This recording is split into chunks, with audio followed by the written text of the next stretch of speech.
messieurs, bienvenue et merci de nous rejoindre pour ce premier numéro d'Opportunités d'Afrique. L'Afrique est à l'assaut des opportunités qu'offre le numérique dans les transferts d'argent via les téléphones mobiles. Le continent occupe la 3e place en termes de montants reçus derrière l'Asie-Pacifique et l'Amérique latine. Un montant selon la Banque mondiale estimé en 2017 à environ 65 milliards de dollars des envois de fonds à destination du continent. C'est plus que le montant de l'aide au développement des bailleurs africains. Principaux bénéficiaires, les foyers qui convertissent ces fonds en dépenses alimentaires, logement, assurance santé ou encore éducation. De l'argent en provenance de la diaspora qui couvre de nombreux frais. Un marché jusqu'ici dominé par les mastodontes du secteur mais qui fait l'objet d'une conquête constante. Face aux tarifs élevés de géants du secteur des transferts d'argent qui s'octroient la plus grosse part du gâteau, le secteur voit émerger depuis une dizaine d'années des startups qui proposent des services financiers couplés à de la technologie mobile. Ces fintechs aux pratiques innovantes dynamisent la concurrence et rebattent les cartes. C'est le cas de MyPosa, une application mobile qui fonctionne comme agrégateur de porte-monnaie électronique, créée par la start-up Danol et qui permet d'accéder à plusieurs services financiers à travers le monde. L'inventeur, Olivier Meting, un ingénieur informaticien de 32 ans, a déjà conquis plus de 2000 personnes présentes au Cameroun, au Gabon, au Sénégal et en Côte d'Ivoire. L'application enregistre des transactions allant jusqu'à 3 millions de francs CFA par semaine. Il est l'objet de notre focus du jour réalisé dans la capitale économique camerounaise, Douala. Bienvenue.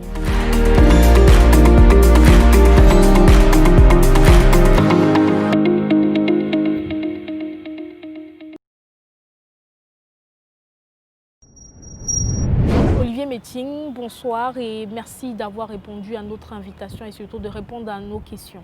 Merci Linda, c'est un plaisir pour moi. Alors, comment on explique le paradoxe entre l'explosion des transferts de fonds de la diaspora vers des millions de familles en Afrique et la manne très peu exploitée par le secteur financier? Bon, à cette question, je dirais que la finalité de l'argent envoyé par la diaspora en Afrique remplit deux conditions. La première condition, c'est que la diaspora veut résoudre un problème existentiel auprès des familles. C'est-à-dire le désir de se nourrir, de se loger. En premier temps, ils veulent d'abord résoudre ces problèmes-là, puisqu'ils sont quittés de l'Afrique pour l'Europe en laissant des familles pauvres derrière. Et du moment où ils sont en Europe, quand ils travaillent, ils pensent à soutenir cette famille en Afrique. Maintenant, la deuxième condition, c'est qu'une partie de cet argent est orientée dans les investissements privés, donc, notamment dans la création des micro-entreprises en Afrique, la création des micro-projets en Afrique qui sont parfois pilotés à partir de la diaspora africaine. En 2017, d'après l'African Institute of Remittances, les transferts de fonds de la diaspora africaine ont atteint 65 milliards de dollars, soit plus du double de l'aide publique au développement des bailleurs africains qui s'élevait à 29 milliards. Un argent devenu indispensable à environ 40% de la vie quotidienne de millions d'Africains. Est-ce que c'est cela qui justifie la présence d'entrepreneurs de la FinTech comme MyPosa qui gagnent du terrain sur le continent dans un contexte où les mastodontes du secteur appliquent des coûts 2 fois plus élevés?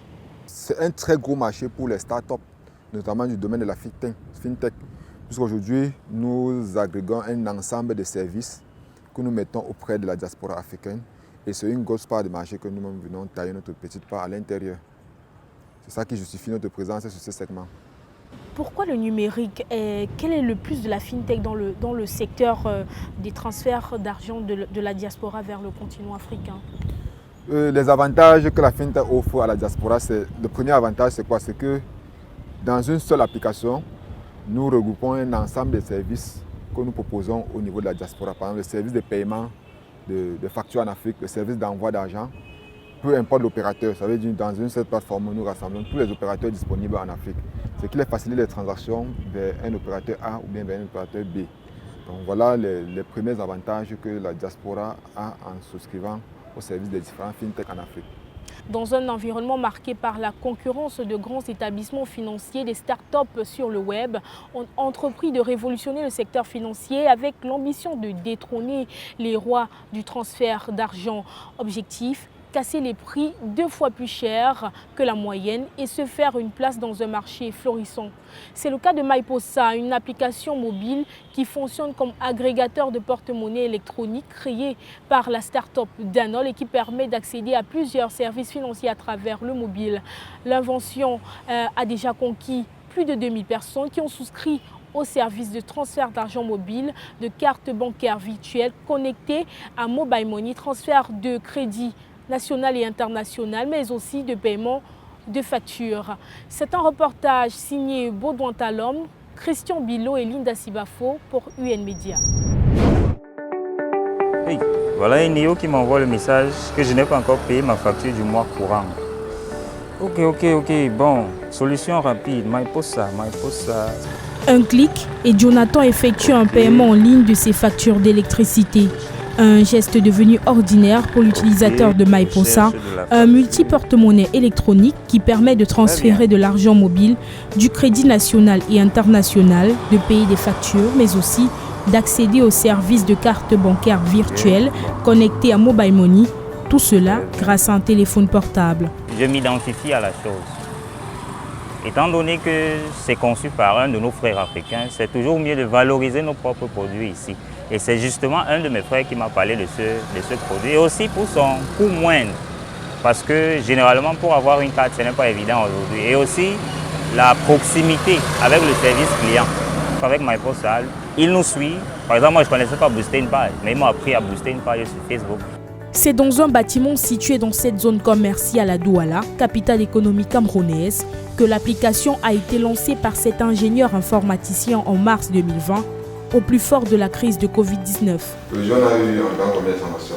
Nous avons eu 2495 transactions. D'accord. Quelles sont les origines environ? Les origines sont la France, le Sénégal, le Gabon, la Côte d'Ivoire et le Cameroun.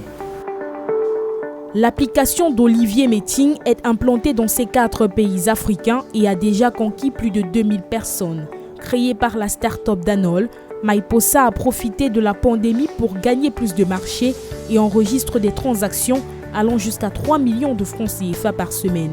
L'idée est venue du fait que nous avions constaté que les Africains, surtout de la diaspora, parfois même locales, ont des difficultés à effectuer des opérations financières.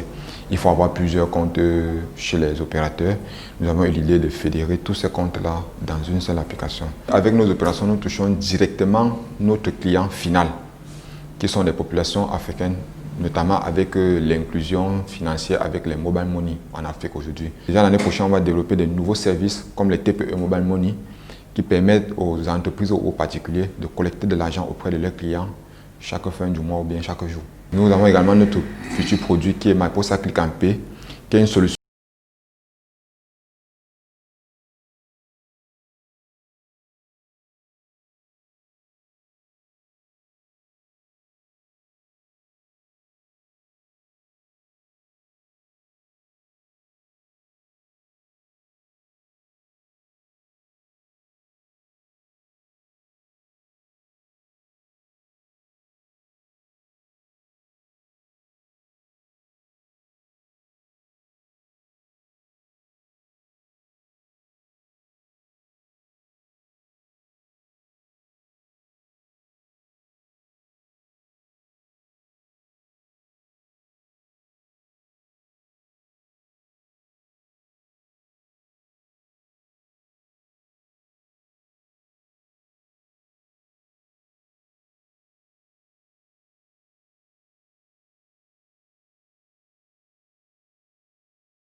créant un déséquilibre, les startups sur le web gagnent du terrain dans le transfert d'argent en Afrique. Bonne nouvelle pour le 3e dans le monde en termes de montants reçus après l'Asie-Pacifique et l'Amérique latine. De retour sur ce plateau après ce reportage, alors Olivier, n'est-on pas quelquefois limité en Afrique avec le numérique et la technologie qui sont des réalités encore peu concrètes ici? Oui, bien évidemment. En Afrique, nous rencontrons beaucoup de difficultés, notamment dans l'évolution des technologies. La première difficulté, vous en savez, c'est le problème de l'électricité. Vous savez, aujourd'hui, nous faisons moins de moins de 20 heures la journée avec l'électricité. Donc c'est le premier obstacle à l'évolution des fintech en Afrique. Le deuxième obstacle à notre évolution, c'est la disponibilité et l'instabilité d'Internet en Afrique. Peu de couverture, réseau instable et support client auprès des opérateurs du secteur vraiment parfois inexistant. Donc, du coup, ça nous met beaucoup en difficulté, même dans le plan de l'innovation, puisque nous travaillons depuis l'Afrique. Il faut de temps en temps développer des nouveaux services, des nouveaux modules pour pouvoir intéresser notre clientèle. Et nous rencontrons toutes ces difficultés-là. La troisième difficulté, c'est le taux de pénétration en zone rurale, qui est nettement faible. Internet, le réseau mobile n'est pas accessible à partir de l'arrière-pays. Et c'est un véritable problème pour nous. Aujourd'hui, notre politique, c'est quoi? C'est que nous permettons à la diaspora d'envoyer l'argent directement dans les comptes mobile money de leurs proches, même dans les villages. Voilà notre challenge. Mais malheureusement, nous faisons face à ces difficultés du fait que l'opérateur, en fait, tout le pays n'est pas couvert par les différents opérateurs du marché. Est-ce qu'on peut dire par là qu'on est également lancé dans une guerre des prix par les fintechs, notamment avantagés par l'absence due au coût lié à l'entretien d'un réseau physique de guichet? Bien évidemment, c'est l'avantage des fintechs. Aujourd'hui, nous ne sommes pas obligés, nous n'avons même pas besoin d'avoir des agences physiques un peu de partout, ce qui nous permet de limiter notre charge au niveau du personnel, même des charges opérationnelles. C'est-à-dire l'infrastructure, les technologies qui vont avec. Donc, tout est limité puisque nous travaillons sur Internet, nous avons une application mobile directement accessible auprès des utilisateurs et nous délivrons le dernier message au niveau de l'opérateur qui est en charge de terminer nos transactions. Vous avez mis sur pied il y a peu une application MyPosa. C'est quoi MyPosa? MyPosa, c'est une plateforme d'interopérabilité des services de paiement électronique et à la fois un agrégateur des services mobiles à forte valeur ajoutée.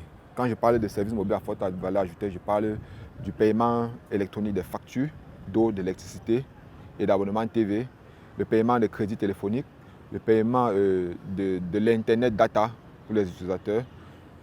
C'est un carrefour du numérique.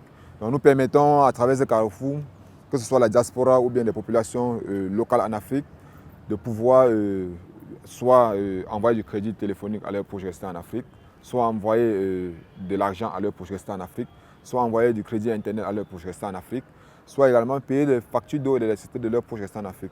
Bien évidemment, nous avions un réseau d'ambassadeurs qui nous permet de distribuer nos services à une large population, tout en les rémunérant chaque fois quand il y a des transactions. Donc c'est vraiment un grand carrefour. Aujourd'hui, avec MyPosa, par exemple, nous justifions d'environ 10 emplois directs et plus de 100 emplois indirects à travers la plateforme. Olivier Metting, merci une fois de plus d'avoir répondu aux questions d'UN Media, notamment dans le cadre de l'émission Opportunités d'Afrique. Merci Linda, j'ai été honoré.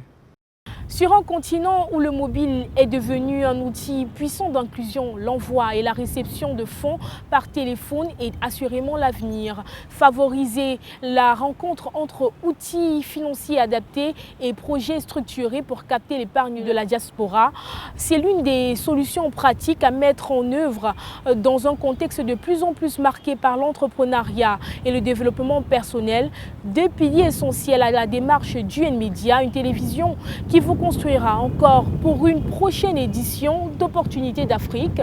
Rendez-vous la semaine prochaine à la même heure. Au revoir.